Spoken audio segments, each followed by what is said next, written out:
relationships will reflect back to you your predominant state of consciousness.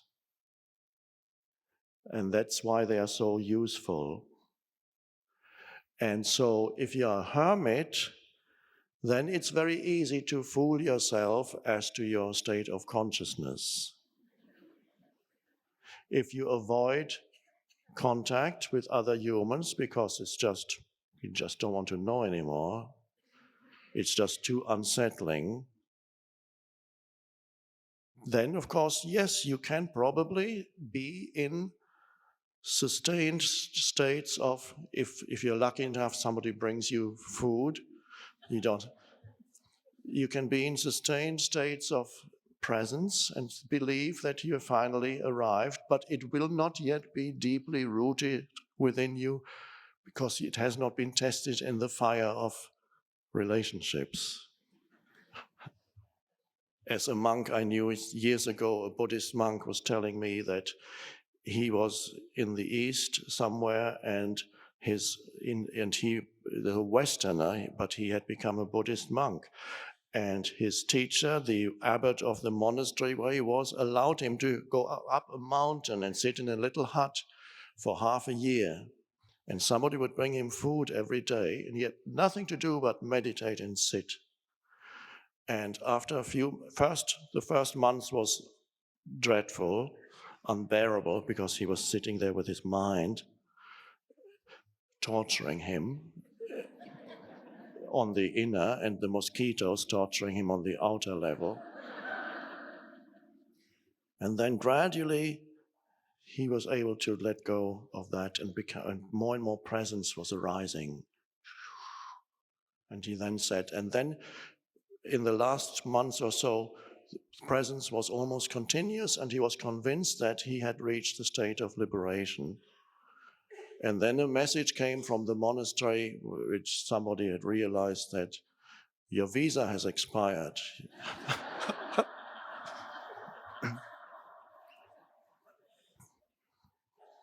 And so he had to travel to the big city and stand in line at the consulate or whatever it was. And it took hours, and then he was in the wrong line and said, I've just been standing here for 2 hours. No, this is the wrong lineup. You have to go to that one. And that was the wrong one too. And when he finally got to the official, he was hitting his table. I've been here for 5 hours. And then he suddenly became aware, and he realized all that beautiful presence was gone.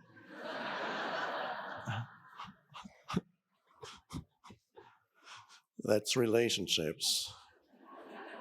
And that was an easy relationship, just an official.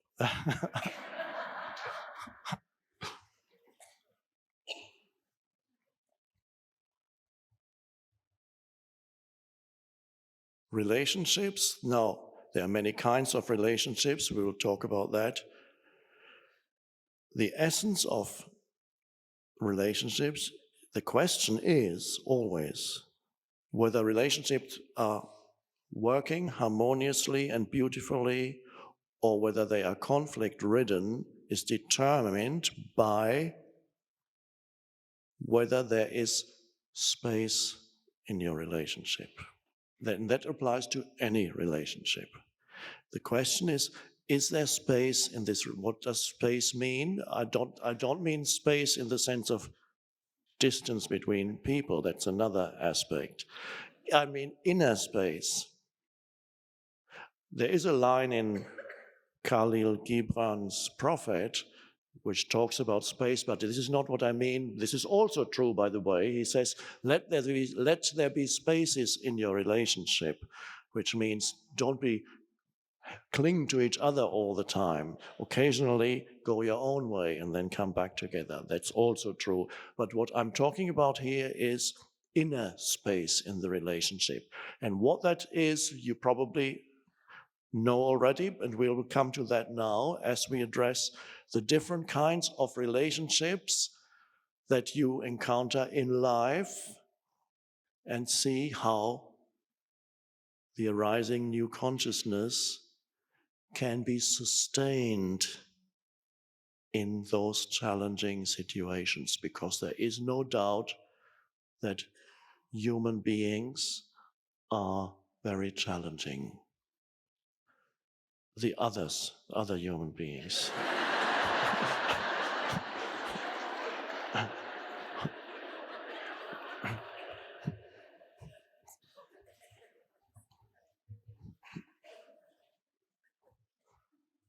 So you have, well, of course, the first thing that comes to mind when you talk about relationships is the intimate relationships, which usually start off as romantic and then become something else. This is what all usually comes to mind. What many films are still about, movies that you see, a large part are still about that. And it is what many people's lives are preoccupied with, what people look to for their sense of fulfillment and happiness. And at the same time, those intimate relationships are one of the greatest sources of unhappiness.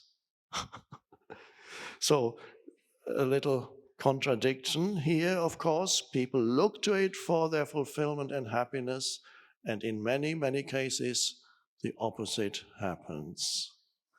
And in many, many cases, people experience the shift from the very person that was supposed to make me happy, now makes me unhappy. That's the normal course of relationships.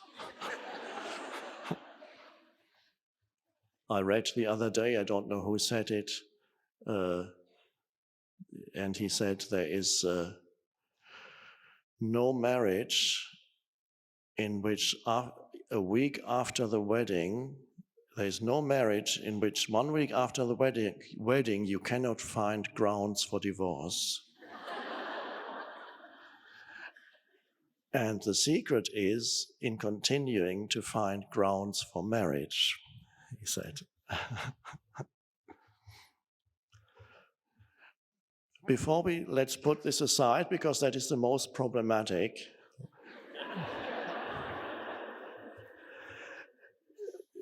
But you are engaged, we will come to that, of course, but you are engaged throughout the day and throughout your life in many kinds of relationship, different types of relationship. You have relationships with your children, if you have children.